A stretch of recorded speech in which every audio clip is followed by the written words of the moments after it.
Welcome to Module 5 in our Baseball5 webinar. This fifth module is for coaches, and we will discuss the fundamentals of Baseball5, warm-ups, catching and throwing, and defense, including a look at different defensive strategies. Teaching coaches without being on the field is obviously a bit of a challenge, but this is a good starting point to show you the proper technique and some drills that will help you improve the skills of your players and get ready to compete. Baseball5 requires outstanding physical preparation. There's no downtime, and even if games are around 20 minutes in length, they prove to be extremely demanding on the body. For younger kids up to 10 or 12 years old, probably the game itself is a good way to warm up. Play, and play some more. But when getting older, players must be ready for competition and to perform at the highest level possible. Bodies have to be ready to prevent injuries. Don't let your players warm up without a preset routine. Dynamic first, and then, when the body is loose, we start stretching. It's been proven that the old style of thinking, stretch first, activity second, was actually not correct. It's no good to stretch muscles before they wake up with some activity. For every fundamental, and certainly warm-ups can be considered a fundamental, you always have to plan the work to prepare your players for better performance. Here are two pictures that show what good team warm-ups look like. As a coach, you can tell if a team is well coached and organized right after their warm-up. When you see a well-organized team, with everybody doing things together and coordinated, that is the image that you want your team to project. Here you have a list of some dynamic drills to warm up, which will be followed by exercises to improve agility skills. Baseball5 is a sport played at medium-high intensity in a confined space. It is defined by short and quick movements and sudden changes of direction. That is what we're training for. We normally use this sequence that you see, but there are other exercises that you can adapt. 15 to 20 minutes of warm-ups is what we need to better perform in practice. And don't forget that in practice, we want to work on game rhythm to get ready to play at the best level. Just to read through this list of preferred drills, we have high knee drills, butt kicks, quick feet, lunges, side shuffles, the karaoke drill, ladder drills, 4-corner drills, and a 5-10-5. Now we'll show you some videos of our favorite agility drills. The first set that you see here involve using a sport ladder. If you don't have a sport ladder, you can just use your imagination. For agility, there really are many drills available. But the ladder really helps to focus on footwork as you see this athlete go through a wide variety of different warm-ups. Now that we've seen the ladder drill, we're going to look at an agility-specific drill that you can do by setting up cones or really anything else that you have to use that again makes footwork the primary focus. Notice how the 30-second clock is counting down in the lower right-hand corner. It may not look that difficult, but to maintain this speed for 30 seconds is actually a really good test of agility and a great way to prepare your players for the movements of Baseball5.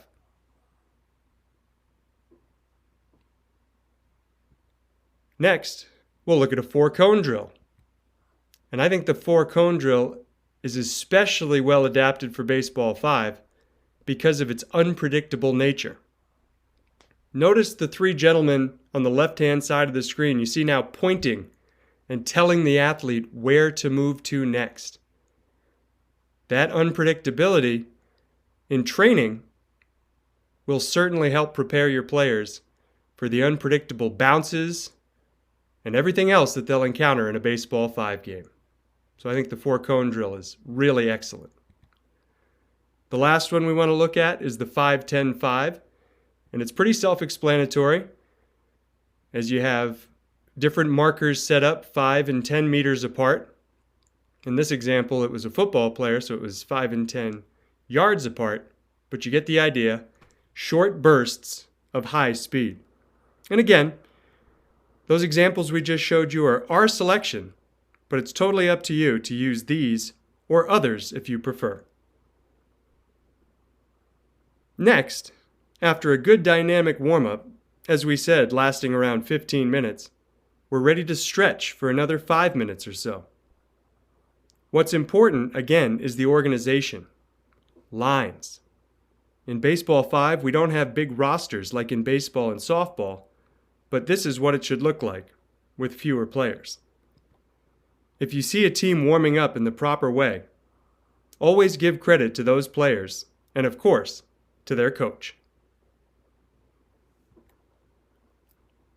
Here you have an example of a good stretching sequence. Normally, you start from the head and the neck, working your way down the body until you get to the ankles and feet. This is our example, but you can build a routine all of your own. Make sure it's a routine that your players will never forget. Now we'll talk about playing catch. Why is playing catch so important? In baseball and softball, it's fundamental and really crucial to a team's success. It's no different in Baseball 5. If you want to win games, you have to score more runs than the other team. That's always going to be true.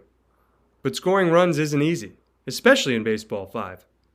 So you better play good defense and make the outs when you can. Good and accurate throws are very important, especially for the reason that it's more difficult to catch the ball in Baseball 5 with no glove. Don't waste time during practice. Always train with a purpose. The 5 or 10 minutes that we will spend playing catch should be used to improve the accuracy and the confidence between teammates.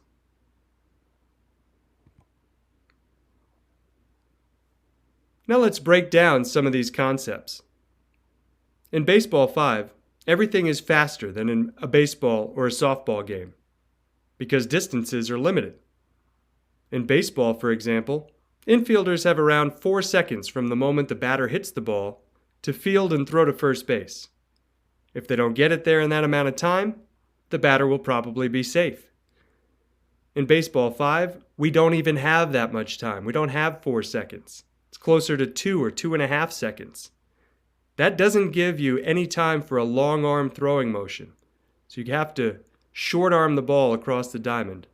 But there's also no need for a long arm motion because the longest throw is less than 18 meters. Accuracy, as we already discussed, is super important, with no glove to help catch the ball and less time to react to a bad throw because the distance is so short. And because catching is so difficult, it's important to incorporate soft hand catching drills into your practice. Body communication, not verbal communication, is key in Baseball 5. Since a team is so small, players should be familiar with each other's strengths and how to work best with one another. Eye contact is important, as is confidence in the ability of one's teammates. And of course, when it comes to building confidence and chemistry, nothing beats repetition, repetition, repetition.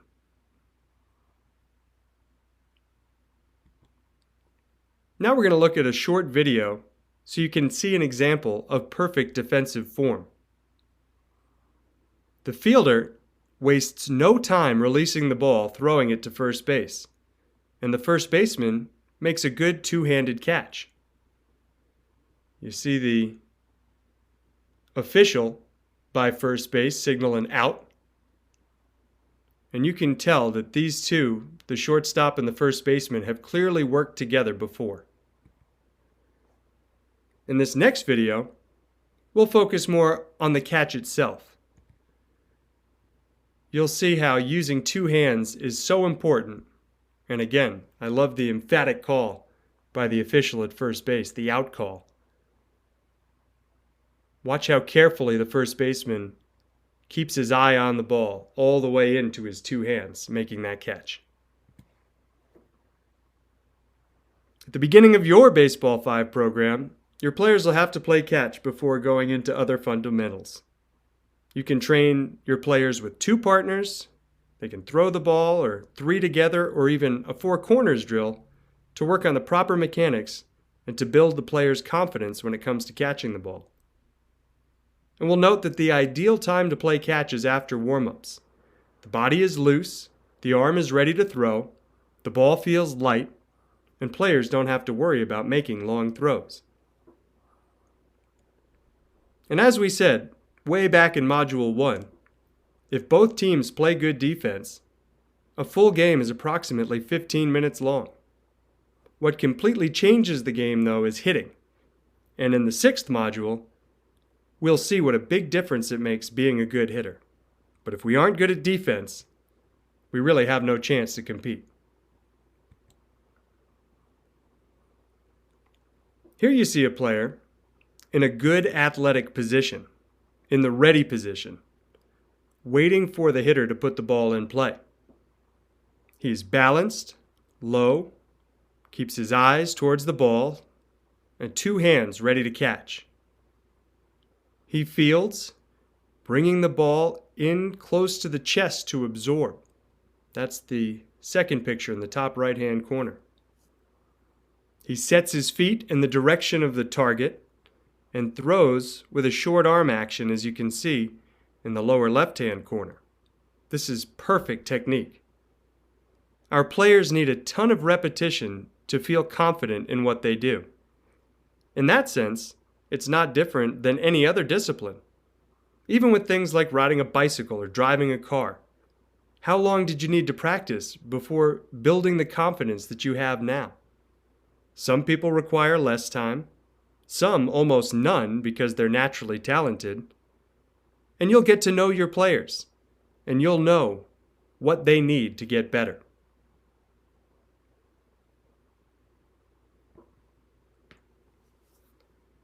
Now we're going to show some animations of drills that you can use. We're going to call this the regular rolling drill that partners can first work on. One player starts by rolling the ball hard to their partner, who has to field the ball, remembering the good form that you just saw in the last slide, absorbing the ball into the body, and then rolling it back with speed the same way to their teammate. So both can work on the same routine.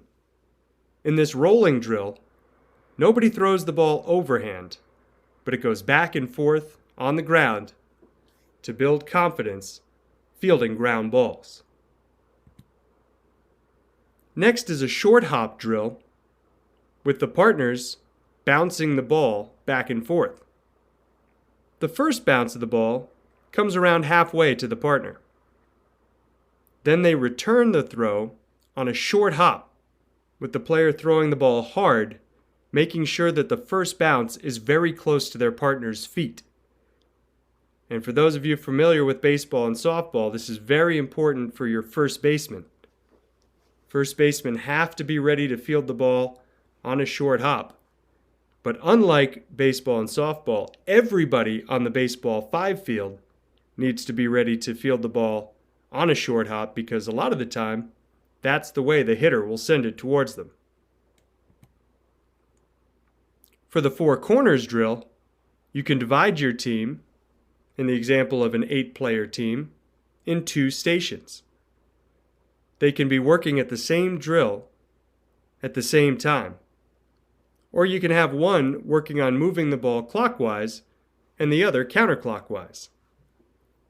In the 4 corners drill, you throw with short arm action, flip, toss, or however you want to move the ball around. You basically play catch in a game situation mode. It's not always going to be a perfect ground ball or a perfect throw, so that's why you can flip it, toss it, bounce it, and just keep the ball moving. If you spend about 2 to 3 minutes per drill every day, even just these 4 simple drills that we just showed you, you'll begin to see big improvements. In this slide, you see the different plays that can happen in a game. And these drills are the same as what we do in baseball and softball when we practice infield. In every round, the coach will toss or throw the ball in a different way with different bounces, making sure that his players also practice fielding rebounds off the fence. First, though, you practice having everybody throw to first base. And you can see that in this example, C stands for coach. So we'll start by having the coach throw to third base, and then the third base throw across to first, and go around the infield just as you would in baseball and softball. Then, it's smart to practice double plays with the different situations that can happen based on where the ball is hit. And you see all the different double play combinations that we have set up for you on the right-hand side of the screen. Again, it always starts with the coach choosing where to throw the ball to start the play. And you don't have to necessarily do it in this order, but find the order and the combinations that make sense for you to train your players so that they are ready for all game situations. The last situation to practice are plays at home plate. There's no catcher in Baseball5, so these are specific movements that must be practiced a lot in order to become routine. At the beginning, don't be surprised if your players forget to cover home plate. And always keep in mind that when we have a runner on second base, we are already in a situation where we need to be focused on home plate because the other team has a runner in scoring position and will oftentimes try to send them home. So you see the different examples of how you can practice that with the coach throwing to short, throwing to third, to the midfielder, always with, in these examples, the third baseman covering home plate. And for that reason, it makes sense for the third baseman to start by playing a few steps in. Here are two videos that show plays with rebounds coming off the fence, something that's much more common in Baseball5 than in baseball and softball, so you need to train your players. Watch the way the defender is able to play the ball off the wall and still get the out at second base here with that nifty spin move. A terrific play, no question about it. In our next example, the player is going to play the ball off the fence, use that same spin, and make the throw over to first base. And even though they didn't get the out in that example, it was still a really terrific play. The last video is off topic, but it's important that you should see a collision at first base because the batter runner forgot to run the proper way through the base. And you see the good sportsmanship on display as he tries to help up the first baseman after knocking him down. Now we'll move on to defensive positioning and strategy. And here you see different defensive positions that teams have used according to different game situations. The score, the batter, the defensive skills of the players all influence their positioning. You build your strategy and the confidence during practice, the repetition and the repetition of different game situations. And this first picture that we've had up for you is really just a classic defensive alignment. The next you see is very different, with 3 defenders between first and second base, somebody playing tight in the infield, and the third baseman at a pretty traditional position. These last 2 pictures that we'll show you here to end the module are of a game-ending play that we will see again during Module 7. Notice that the first baseman has to cover home with a runner on second, the runner who is in a green box now rounding third, on a ball hit to the left side. There's no play at first base, and the runner tried to score because nobody covered home at the beginning.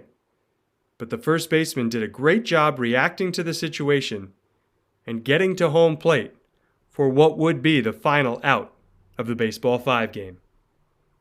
And that's where we'll end this module for you coaches.